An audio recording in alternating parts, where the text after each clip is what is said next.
জনাব প্রধান বাবুর্চি, জনাব প্রধান বাবুর্চি, জনাব প্রধান বাবুর্চি আপুপিস, আমুন তোমার হেদায়েত করুক। দুরুদ জনাব অজ্ঞামোহরের উত্তরসূরি জনাব ত্রিমণি। আমুন তোমার ইবাদত গ্রহণ করবে। আমি তো জানি প্রধান বাবুর্চি আপুপিস তার প্রভু আমিন হোতেমের প্রতি ইমানদার। তো ইমানের কোনো পরিবর্তন হলো? আমার ইমান কোথায় আর আমেন হোতেবের ইমান কোথায়? বাদশাহ নিজেই তো অর্ধ খোদার মাকামের অধিকারী, কিভাবে তার প্রতি ইমানহীন থাকা সম্ভব? সে যেমন বেঈমান, মিশরের সেনাপতি পুতিফারও তাই। আমি নিশ্চিত যে তুমি বহুবার তাদের আমনের প্রতি অবজ্ঞা ও তাচ্ছিল্যের সাক্ষী ছিলে। কি ছিলে না, ছিলে না বলো? তা ছিলাম, কিন্তু বাদশাহ নিজেই তো অর্ধেক খোদা, তারা তো নিজেদের মধ্যে আলাপ আলোচনা করতেই পারে। এটাকে তো বেঈমানি বলা যায় না, তিনি তো মিশরের বাদশাহ। তুমি জানো না আমিন হোতেম খোদার সঙ্গে বেঈমানি করার জন্য উঠে পড়ে লেগেছে? না না, এইটা বিশ্বাসযোগ্য নয়। তাহলে তো তুমি কোনো খবরই রাখো না। আমিন হোতেব পুতিফারকে নির্দেশ দিয়েছে ইবাদতখানায় হামলা করতে এবং আমুনকে ধ্বংস করে দিতে। না না, এটা বিশ্বাসযোগ্য না, আমি এটা বিশ্বাস করি না। জনাব আমিন হোতেব এরকম নির্দেশ দিতেই পারে না। মহান পুরোহিত অজ্ঞামোহর মিথ্যা কথা বলেন না। যদি বিশ্বাস না হয় আমি তোমাকে তার কাছে নিয়ে যাব, তুমি জিজ্ঞাসা করবে। যদি এটা সত্যি হয় তবে আমুন খোদা তার উপর কঠোর শাস্তি নাজিল করবে। তবে পুতিফার কিন্তু আমুনের শাস্তি পেয়েছে, এবার আমিন হোতেবের পালা।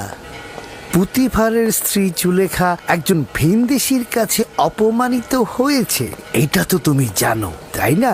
আপনি কি বলতে চাচ্ছেন পুতিফার ও তার স্ত্রী আমুন খোদার অভিশাপ পেয়েছে? সন্দেহ পোষণ করো না। জানোই তো এই ঘটনা পুতিফারের মান এবং সম্মান জনসম্মুখে একেবারে ভুলণ্ঠিত হয়ে গেছে।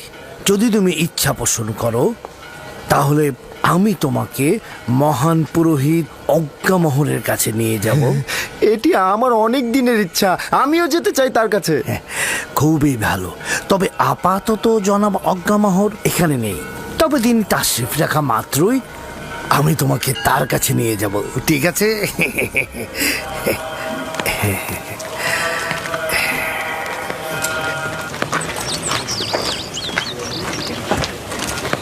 ইউজারসিফ পুত পবিত্র পুরুষ। আমি শুনেছি বেশ কদিন যাবৎ জুলেখা তাকে নজরে রেখেছে এবং অসংখ্যবার তাকে মিলনের তাগিদ দিয়েছে, কিন্তু ইউজারসিফ মুখ ফিরিয়ে নিয়েছে। কিছুদিন পূর্বেও তাদেরকে একসঙ্গে দেখা গেছে। শহরের সবাই একথা বলা বলি করছে। সম্ভ্রান্ত পরিবারের মেয়ে, মিশর সাম্রাজ্যের দ্বিতীয় নারী, কিভাবে পারল এরকম জঘন্য কাজে লিপ্ত হতে?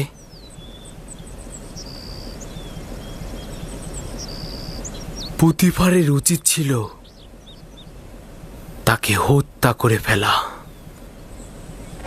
আসলে জুলেখা ইউজারসিফের প্রেমে অভিভূত হয়েছে এবং এই কথাটি যখন মেহমানরা বানু জুলেখাকে জিজ্ঞেস করেছিল তখন তার মুখ ফ্যাকাশে হয়ে গিয়েছিল। আসলে ব্যাপারটা হয়েছে কি, জুলেখা ইউজারসিফের প্রেমে পড়েছে, কিন্তু ইউজারসিফ তার প্রেমে সাড়া দেয়নি বলেই জুলেখা লাগামহীন হয়ে গেছে। এখন সে কৌশলে ইউজারসিফকে কাছে পেতে চাইছে। ইউজারসিফের পবিত্রতা আসলেই প্রশংসনীয়, কিন্তু একজন গোলাম কি তার মালিকের ইচ্ছার বরখেলাপ করতে পারে? তা আবার জুলেখার মতো সুন্দরী। তবে আমার কি মনে হয় জানো, জুলেখার এই অবস্থার জন্য দায়ী তার স্বামী পুতিফার। কিভাবে? শোনো, আমাকে আমন মন্দিরের এক খাদেম বলেছে, যার নাম কিনা ত্রিমণি। হ্যাঁ, তিনি বলেছেন জনাব আমেন হোতেব ও পুতিফার দুজনেই কাফের, তারা আমাদের আমন খোদার ধ্বংস চাইছেন। তার মানে আমুন খোদা কি এটাই চেয়েছে যে জুলেখার কারণে পুতিফারের সম্মান নষ্ট হয়?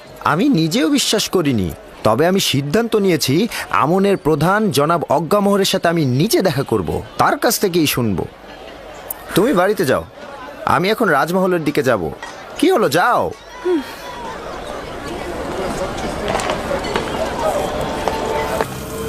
যে রূপ ভাবে নীলনদ পুনরায় জেগে উঠে, লতাগুলো আবার জিন্দা হয়, আমার অনুসারীরাও মৃত্যুর পরে আবার জীবিত হতে পারেন। আমার ফরমান হচ্ছে তোমরা নিজেদের দেহকে মমি করবে, যেন তোমাদের জীবন অব্যাহত থাকে এবং মৃত্যু দ্বারা হায়াতের সুতা যেন বিচ্ছিন্ন না হয়ে যায়। তোমরা কি দেখনি যে তোমাদের দেহ শুকনো মাটিতে হাজার হাজার বছর ধরে হেফাজত করি? এটি আমার বান্দাদের প্রতি বিশেষ ইচ্ছা যে আমাকে আনন্দিত করবে, নজরানা দ্বারা আমাকে খুশি করবে। আমি খুশি থাকলে তোমাদেরকেও আমি খুশি রাখবো। তোমাদের জন্য আমার অনেক কষ্ট করতে হয়, আর এই জন্য তোমরা আমার ইবাদত খানায় মূল্যবান হাদিয়া প্রদান করবে, যেন তোমাদের মৃত্যুর পরের দুনিয়া আমি অমর করে রাখতে পারি। দ্বিতীয়টি, আমি আমুন খোদাগণের খোদার প্রতি তোমার অবিশ্বাস দেখতে পাচ্ছি এবং তোমাকে তাজিমে ঈমানহীন দেখছি। আজ তোমাকে ক্ষমা করে দিচ্ছি, তবে এরপর থেকে তোমার গোপন ও চোরের ন্যায় দৃষ্টির শাস্তি হবে মৃত্যুদণ্ড। মৃত্যু ব্যতীত তোমার আর কোনো দ্বিতীয় শাস্তি হবে না। ক্ষমা চাইছি, আমি ক্ষমা চাইছি। খোদাগণের খোদা আমুনের কাছে দুঃখ প্রকাশ করছি। আমাকে ক্ষমা করুন, আমাকে ক্ষমা করুন। আমি অনুতপ্ত, আমাকে ক্ষমা করুন, আমাকে ক্ষমা করুন। আমি তোমাদের বরকত দিচ্ছি এবং অমরত্ব হায়াতের নাসিব করছি। আমি তোমাদের উপস্থিতি থেকে বিশ্রামে যাচ্ছি, যাতে দেহ থেকে বেরিয়ে বিশ্রাম দ্বারা বান্দাগণের হৃদায়ত ও উষ্ণের রং এবং নিজেকে বান্দাগণের হৃদায়ত ও রুহের কার্যাবলী তদারকি করার জন্য এবং পরবর্তী দিনের জন্য নিজেকে প্রস্তুত করতে পারি।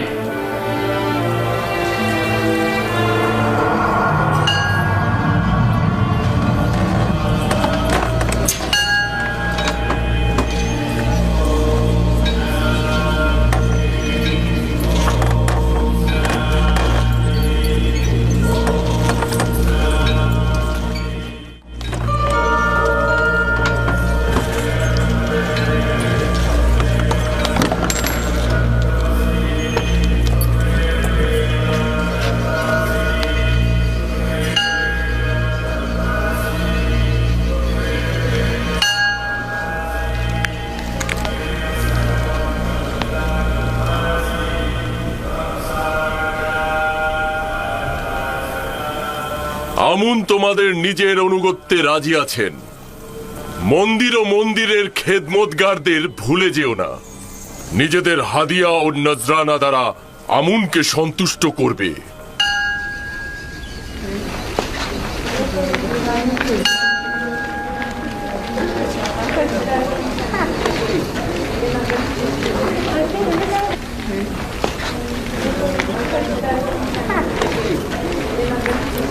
আলী জনাব, দ্বিতীয় আমিনহোতেবের প্রধান বাবুর্চি আপু পিসির সঙ্গে কথা বলেছিলাম।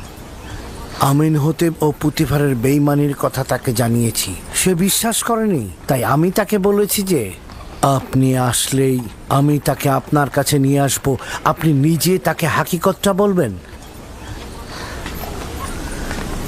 অবশ্যই তাকে নিয়ে এসো। আমেনহোতেব অবশ্যই শাস্তি পাবে। এ খানদানের ইতিহাস মিশরের ইতিহাস থেকে উঠিয়ে ফেলবো। অবশ্যই তাকে নিয়ে আসবে। পুতিফার তো আমুনের লালতে বিপদে পতিত হয়েছে, এখন আমেনহোতেবেরও তাই হবে। আনুগত্য পোষণ করছি। তাহলে আলী জনাব অজ্ঞামোহর ইউজারশিপ ও জুলেখার খবরটা জানেন? হ্যাঁ, পাদি আমনের কাছে শুনেছি।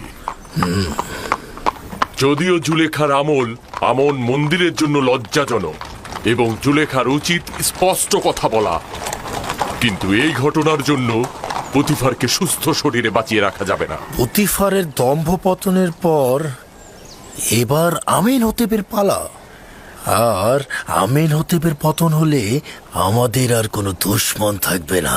এই ঘটনা পুরো শহর ছড়িয়ে দাও। পুতিফারের অবশ্যই অপমানিত হওয়া উচিত। জনগণের তাকে চেনা উচিত। বলবে মিশরের শক্তিধরের প্রতীক অর্থাৎ পুতিফার একজন ভিনদেশীকে রাজমহলের কার্যাবলী এমনকি তার সহধর্মিনীর উপরও আধিপত্য বিস্তার করতে দিয়েছে। এমনকি তার সহধর্মিনীর সাথে দেখেও সে নীরব রয়েছে। যে একজন ভিনদেশীকে তার রাজমহলের হাকিম বানায়, হতে পারে পুতিফার নিজেই এই ভিনদেশীকে দিয়ে উদ্দেশ্য হাসিলের চেষ্টা করেছে। বলো পুতিফারের তত্ত্বাবধায়ক একজন কাফের বলবে আমেন হতেব ও পুতিফার আমুন ও আমুনের ইবাদতখানা ধ্বংস করে দেবে, জনগণকে এই হুকুমতের বিরুদ্ধে ইন্ধন যোগাবে। পুতিফারকে খবর দাও, এই ঘটনার পূর্ণ বিবেচনার জন্য আমি তার রাজমহলে আসবো। যাও। ঠিক আছে জনাবে আলী। পুতিফারকে অবশ্যই আমুনের বিরুদ্ধে বিরোধিতা করার জন্য মূল্য দিতে হবে। ঘরের বাইরের খবর কি জানেন আমার বানু? কি হয়েছে? চেঁচাচ্ছ কেন? আপনার আর ইউজারসিফের এই ঘটনা শুধুমাত্র রাজমহলে নয়, বরঞ্চ শহরের আনাচে কানাচে সব জায়গায় প্রত্যেকে নিয়ে কানাঘুষা করছে। কোথা থেকে? কার মাধ্যমে? যদি জানতে পারে কার মাধ্যমে হয়েছে, তাকে শেষ করে ফেলবো আমি। তা জানি না, তবে যে ঘটনায় দুজনের বেশি সাক্ষী থাকে তার লাগাম টেনে ধরা যায় না। আমি এটারই শঙ্কা করছিলাম আর অনুমান করছিলাম ওই রাতে সাক্ষীদের দ্বারা এটা প্রকাশ হয়ে যাবে। হতে পারে তামা ও তিনা, অথবা মেনিসিতেনেন কিংবা ইউজারসিফ। ইউজারসিফ এটা করতে পারে না? আমারও তাই মনে হয়। এরাই খবরটা ছড়িয়েছে, মুখে মুখে পুরো শহরে এই ঘটনাটা জানাজানি হয়েছে, মজলিসে মজলিসে ছড়িয়েছে। সবাই আপনাকে কামুক নারী বলে ভৎসনা করছে। যারা নিজেরা শহরের মনোরঞ্জনকারী ছিল, যাদের খবর শহরের অলিতে গলিতে ছিল, তারা এখন সতীত্বের বড়াই করে জুলেখাকে অনুর্বর মস্তিষ্কের অধিকারী বলছে। তারা তো অপমানিত হয়ে আকাশ থেকে জমিনে পড়েনি, বরং তারা জুলেখার এই ঘটনা দ্বারা নিজেদের নোংরা চেহারা পবিত্র করবে। তাদের চেহারাকে সকলের সামনে এমন ভাবে তুলে ধরবো যাতে লজ্জায় তারা কাউকে মুখ দেখাতে না পারে, এবং প্রমাণ করব যে যদি তাদের মধ্য থেকে একটি নারীও আমার জায়গায় থাকতো, তাহলে এর থেকেও ঘৃণ্য অবস্থায় পতিত হতো। খবরটি এমনকি প্রধান খাদেম অজ্ঞামোহরের কাছে পৌঁছেছেন এবং তিনি অত্যন্ত রেগে গেছেন। খোদাবান আমাকে রহম করুক, তিনি অবশ্যই এখানে আমাকে অপদস্থ করার জন্য আসছেন। আপনি ঠিকই ধরেছেন বানু, আজই আলীজনাব অজ্ঞামোহর সদলবল নিয়ে এখানে আসবেন। কিভাবে আমি তার মোকাবেলা করব? হে মহান আমুন, আমাকে রক্ষা করুন। অজ্ঞামোহর মনে হয় অনেক আনন্দিত, তাই না? না না না না না না, আপনি বোধহয় ভুল বুঝছেন। আলী জনাব অত্যন্ত চিন্তিত ছিলেন। খুবই ভালো খাদেম সাহেব, আমরাও খুশি হব। ঠিক আছে, আপনি এখন আসতে পারেন।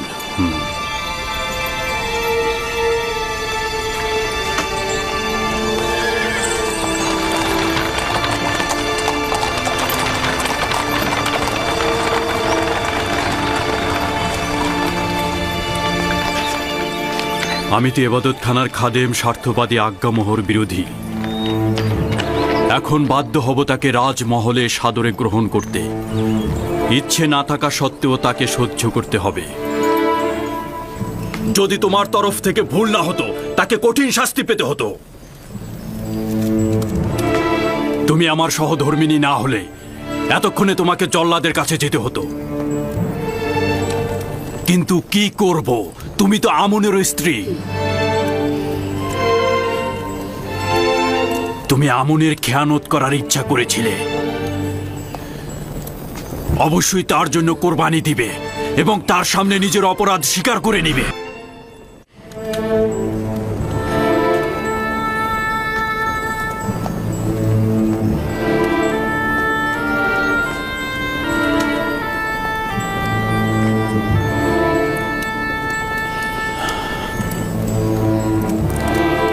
খুব ভালো, খুব ভালো। আমি তোমাকে ক্ষমা করে দিলাম।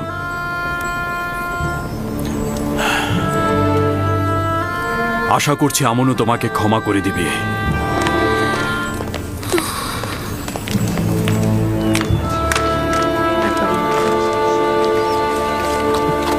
দরুদ জনাব ইউজারসিফ। দরুদ মেনিসাবু, আলোকিত মনের মানুষ তুমি। কি খবর বলো? খবরগুলো মোটেও আনন্দদায়ক নয়। আপনাদের দুজনের ঘটনা সর্বত্র জট বাঁধিয়ে দিয়েছে, যেন এই বিষয় ছাড়া তাদের আর কোনো কিছু বলারই নেই। জুলেখা নিজের লাগামকে নিঃশ্বাসের উপর ছেড়ে দিয়েছে এবং এই নিঃশ্বাস তাকে একেবারে ধ্বংস করে দেবে। যদি না সে এখনই নোঙর ফেলে তাহলে সে খুব বড় বিপদে পড়বে। জনাব ইউজারসিফ, বানু জুলেখা কিন্তু অত্যন্ত সুন্দরী এবং অনেক চতুর। আপনি কিভাবে তার ফাঁদ থেকে পালালেন? আমি দোজখের আগুন থেকে পালিয়েছি, না জুলেখার কাছ থেকে। যার কাছে সুন্দর ও অতুলনীয় মাসুক রয়েছে তার তো কোনো জুলেখার প্রয়োজন নেই। যে ব্যক্তি কাল কিয়ামতের আযাব দেখতে পায় তার নিকট জুলেখা দোজখের আগুন ব্যতীত আর কিছু নয়। জনাব ইউজারসিফ, এই বন্ধ দরজাগুলো আর শিশুর কথা বলাগুলো কেমন ছিল? সবাই বলছে আপনি নাকি জাদু করেছেন। কেউ কেউ তো বলছে আপনি নাকি বড় জাদুঘর। এই সকল কিছু খোদা তাআলার আনুকূল্য ও মেহেরবানিতে হয়েছে। ক্ষণিকের জন্য ধারণা করেছিলাম আমাকে নিজের অবস্থায় ছেড়ে দিয়েছে, আর জুলেখার মোকাবেলায় আমি একেবারে একা। কিন্তু পরিষ্কার দেখতে পেলাম ক্ষণিকের জন্য উনি আমার থেকে গাফিল ছিলেন না, উপরন্তু সকল অবস্থায় হেফাজত করেছেন।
ওই বেয়াদবটা কে যে আমাকে তাজিম করেনি? সেই তো ইউজারসিফ। তাহলে পুতিফার কোথায়? আপনারা ইবাদতখানায় অপেক্ষা করুন, উনি এক্ষুনি আসছেন। আসুন আলী জনাব।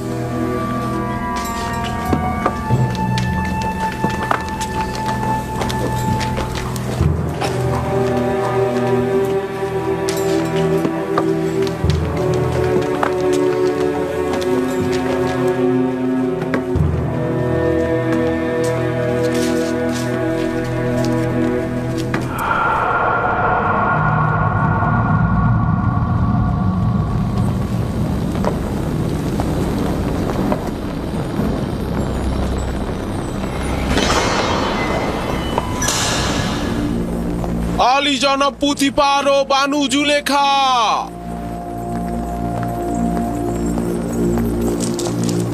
কি এমন হলো মিশর দেশের শ্রেষ্ঠ খাদেম আজ্ঞামোহ আমার এই রাজমহলের ছোট্ট ইবাদতখানায় পা দিলেন? আমুন লজ্জিত। আমুন তার দুশ্মনের মোকাবেলায় অপমানিত হয়েছে। জুলেখা, তুমি আমুন খোদার ইলাহি এবং মিশরের সর্বশক্তিমান খোদার সহধর্মিনী। এটা কি ধরনের লজ্জা তুমি বহন করে নিয়ে এলে? কেন আমুনের সম্মান রক্ষা করলে না?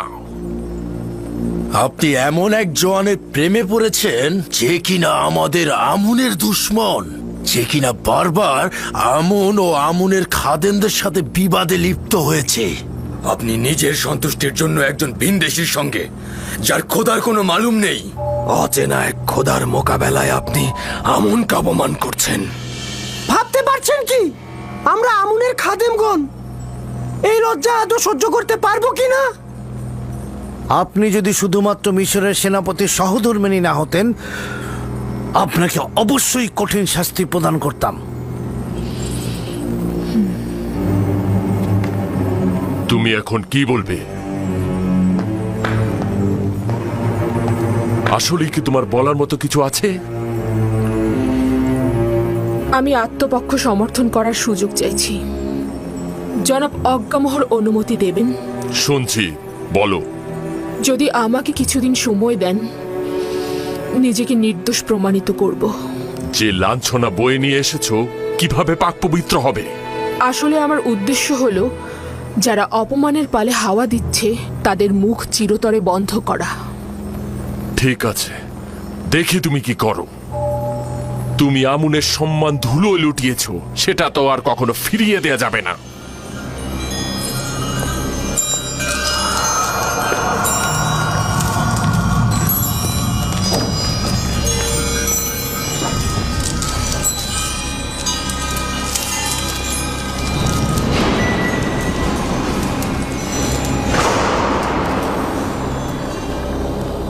আজকে আজ্ঞামোহ তার তিক্ত ও বিষাক্ত হুল আমার বুকে বিদ্ধ করেছে। আজকে তুমি ওদের সুযোগ করে দিলে, নয়তো এক এক করে আমি ওদের সবার গর্দান কেটে ফেলতাম।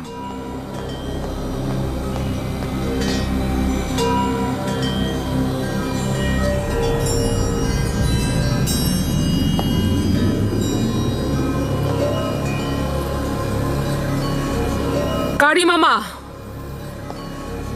জি আমার বানু।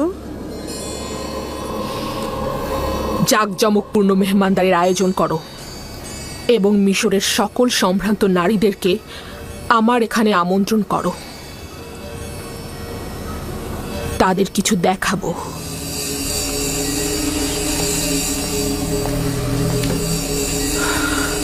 আমাকে তলব করেছিলেন, আমার জন্য কোনো আদেশ আছে?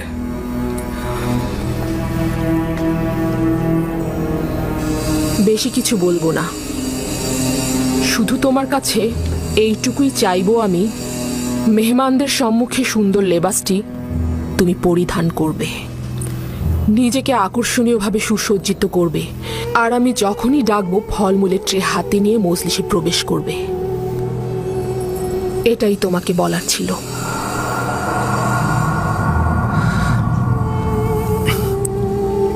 সমস্যা নেই, আপনার যেরূপ ইচ্ছা।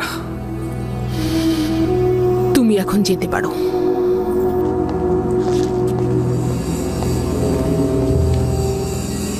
সকল মেহমানদের আরাম দেওয়ার জন্য আরামপ্রদ বিছানার ব্যবস্থা করো।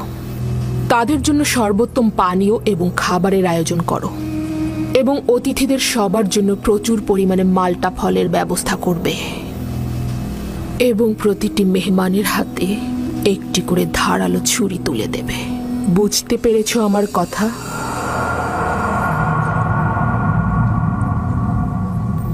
আলী জনাব পুতিফারের অনুমতি চাইছি। কি হয়েছে? কি চাও তুমি?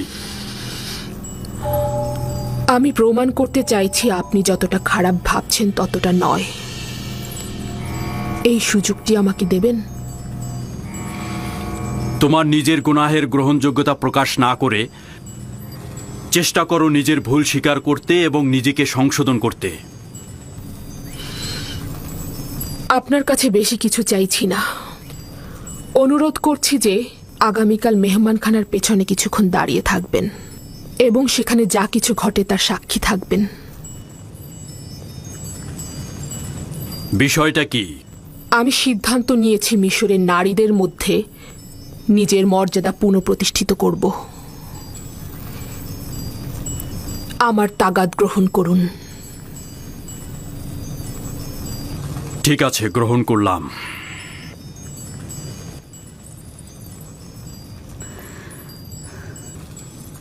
Gracias, Putifar.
আমি তো প্রথমে এই দাওয়াত একদমই কবুল করতে চাইনি।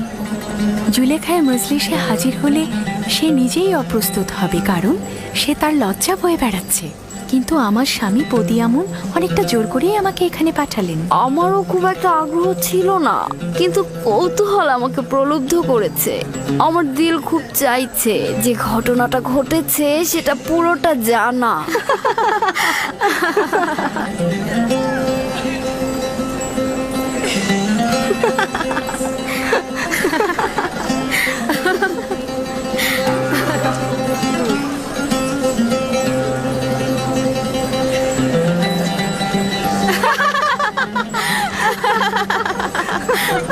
আমি শুধুমাত্র ইউজারশিপকে দেখার জন্য এখানে এসেছি। আমি দেখতে চেয়েছিলাম জুলেখাকে এইভাবে আসক্ত করেছে সে কে। কোথা থেকে জানলে ইউজারশিপ এই মেহমানখানায় আসবে?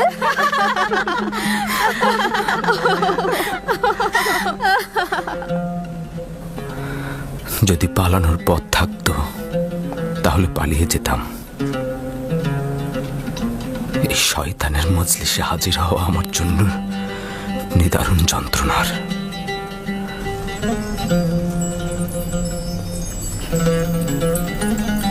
মিশরের সম্মানিত এবং অভিজাত নারীগণ,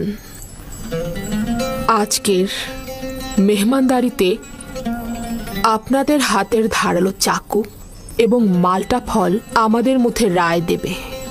আপনাদের কাছে তাগাদ করছি,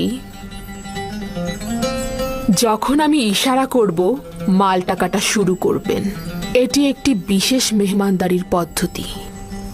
একটু পরেই কারণ জানতে পারবেন। আপনারা মালটা কাটা শুরু করুন।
মেহমানগণ, আপনাদের ছুরি সঠিকভাবে ব্যবহার করুন।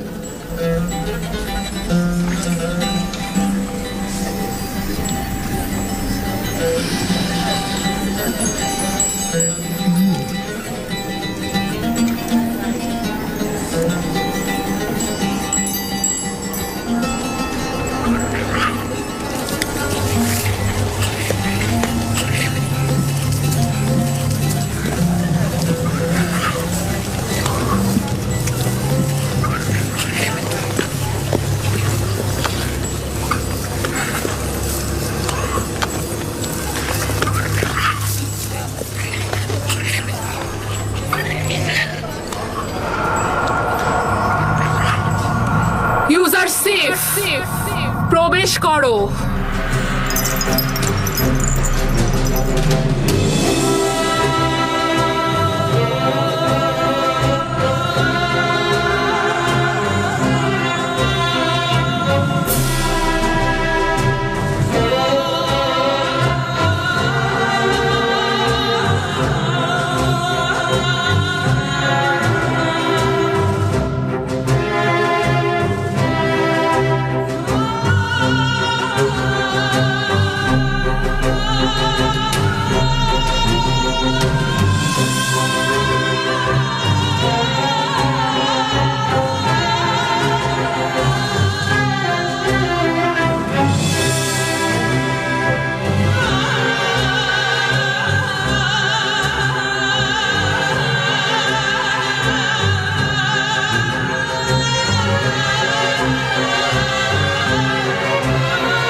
সত্যি তো, সে দারুণ সুদর্শন। তার থেকে সুদর্শন পুরুষ আমি আর দেখিনি।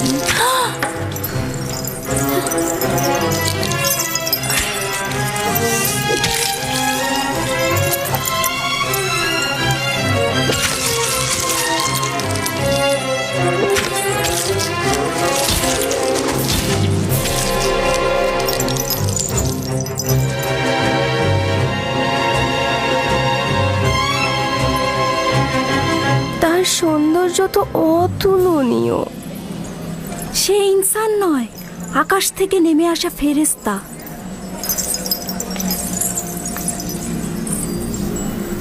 এমন একজন গোলামের সাথে মিলিত হতে চেয়েছিলাম। আমি তাকে পেতে চেয়েছি, কিন্তু সে পবিত্রতা বজায় রেখেছে। আপনারা তাকে একদিন দেখেই এই রকম লাগাম ছাড়া হয়ে গেছেন, কিন্তু আমি তাকে প্রতিটা দিন দেখছি। প্রতিদিন আমার সামনে নিজেকে প্রদর্শন করেছে, আমি শুধু দেখেছি। যদি আপনারা আমার জায়গায় থাকতেন, আপনারা কি করতেন? বোধহয় সে একজন ফেরেশতা যে জমিনে নাজিল হয়েছে। ও সম্ভবত আসমানি নূরের একটা নমুনা যে জমিনকে আলোকিত করেছে।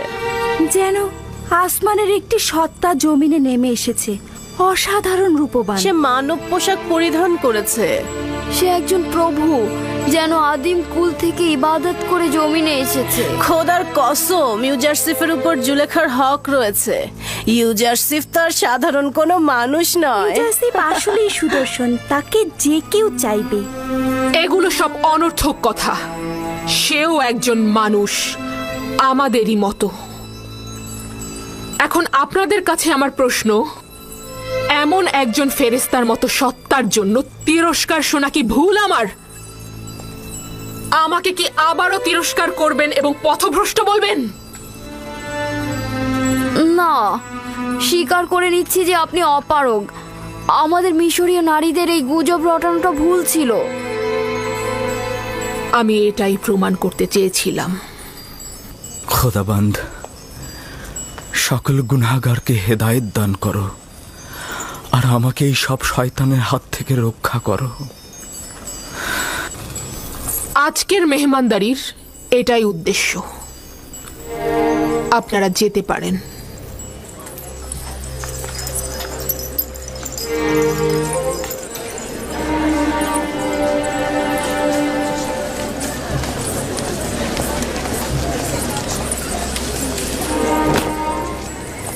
সব কিছু দেখেছি, ব্যাখ্যা দেওয়ার দরকার নেই।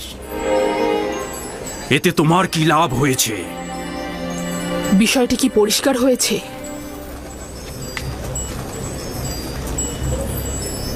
পুরোপুরি খোলাসা হয়েছে।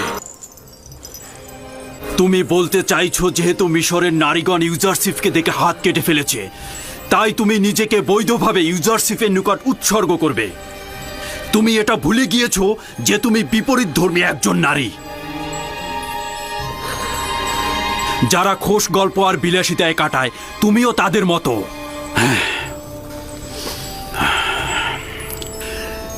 কেন তুমি নিজেকে পবিত্র নারীদের সঙ্গে তুলনা করছো না?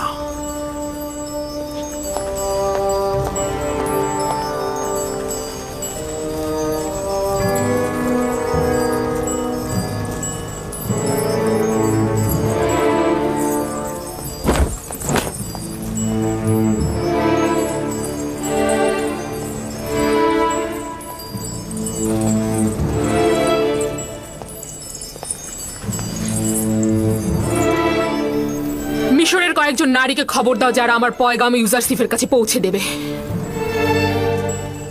বানু, এই ঘটনা এখানে শেষ করে দেয়া যায় না?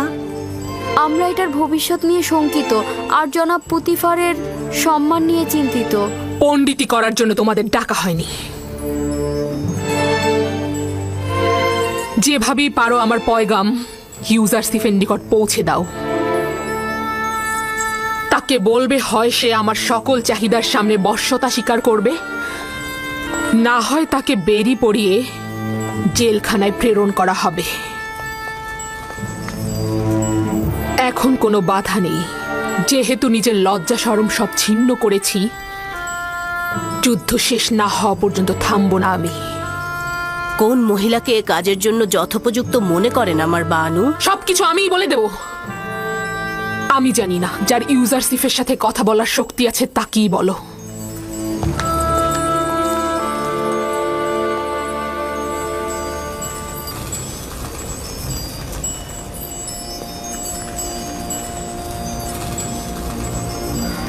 হে পরওয়ারদিগার, যদি এই নারীদের ধোঁকা থেকে আমাকে রক্ষা না করো, যদি তাদের কপটতা করাই আমার কাজ হয়, তাহলে আমি ক্ষতিগ্রস্ত হব। জুলেখা তোমাকে গোলাম হিসেবে কিনেছে। হ্যাঁ, বছরের পর বছর তোমাকে অর্থ করি প্রতিপত্তি দিয়ে লালন পালন করেছে। তার অধিকার রয়েছে তোমাকে পাবার, আর না হলে তোমাকে জেলখানায় যেতে হবে। এটা এক বাক্যে বিশ্বাস করে নিন যে আমি কখনোই জেলখানার ভয় করি না। যদি তার ইচ্ছায় সহমত হই, খোদা তাআলার হকের সাথে বিরোধিতা করা হবে। খুব ভালো, তাহলে আমাদের দুজনের মধ্যে থেকে একজনকে নিজের করে নাও। আমরাও জুলেখার চেয়ে কোনো অংশে কম যাব না। ভাবছি তোমরা কতটা নির্লজ্জ। যেখানে বানু জুলেখা গোলামের উপর মালিকানা ও নিয়ামতে হক রাখে, তবুও তার গুনাহ কাজে একমত হচ্ছে না, সেখানে তোমাদের মতো নির্লজ্জের কাছে আনুগত্য পোষণ করব?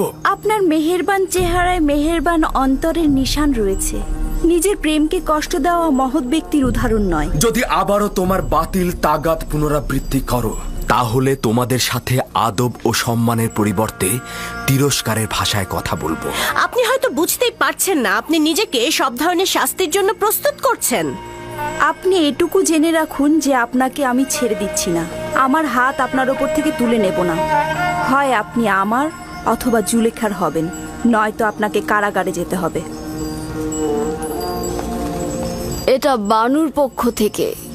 নবুয়াতের পোশাকের আবৃত্তে কেউ ধোঁকাবাজি বা ভণ্ডামির বেড়া জালে বা কামনায় প্রকৃত ইবাদতকারী প্রতারণায় পড়ে না।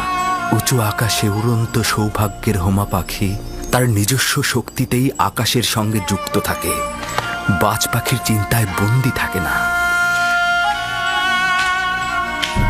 দরুদ আলী জনাব ইউজারসিফ। কখনোই আমাকে তাজিম করবে না মেনিসাবু। আমি তাজিম করতে করতে একেবারেই অভ্যস্ত হয়ে গেছি। আলী জনাব ছোটবেলাতেই আমাকে শিক্ষা দেওয়া হয়েছে যে বড়দের তাজিম করতে হবে। এই মহান ব্যক্তিরা তাজিম পছন্দ করলে বা উপযুক্ত হলেও আমার জন্য নয়, শুধুমাত্র তিনিই তাজিমের উপযুক্ত। তুমি কি চাও? আমি কি চাইবো? কি যেন বলতে এসেছিলাম। হ্যাঁ, যে নারীগুলো আপনার কামরা থেকে বেরিয়ে গেল সেগুলো বানু জুলেখার কামরায় গিয়ে ঢুকেছে। স্বাভাবিক তো, তাদেরকে পাঠানো হয়েছিল রাজপ্রতাপের মাধ্যমে আমাকে বাধ্য করতে। তাদেরকে তো তাদের কর্মের ফিরিস্তি পেশ করতেই হবে। আচ্ছা মেনিসাবু, বলো তো, তুমি কি জানো এই রুমালগুলো কিসের জন্য? হ্যাঁ হ্যাঁ হ্যাঁ, এগুলো কেন পায়ের নিচে ফেলেছেন? এগুলো তো আগ্রহের নিশানা। যদি কেউ কারোর প্রতি ইশক প্রকাশ করতে চায় তবে তাকে এই রুমালগুলো দেয় অথবা তার জন্য পাঠায়। তুমি কেন এই রুমালগুলোকে পায়ের নিচে ফেলেছো? হায় আফসোস, যদি কেউ আমার দিকে একটু নজর দিত, আমার জন্য রুমাল পাঠাতো। ঠিক আছে ঠিক আছে, আমি বুঝেছি। তার মানে আর বেশি কথা বলা যাবে না, আমি চলে যাচ্ছি। কিন্তু আলী জনাব, এই রীতিগুলো কিন্তু সুদর্শনের জন্য যায় না।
চতুরতার কাছে ও কিছুতেই বশ্যতা স্বীকার করলো না।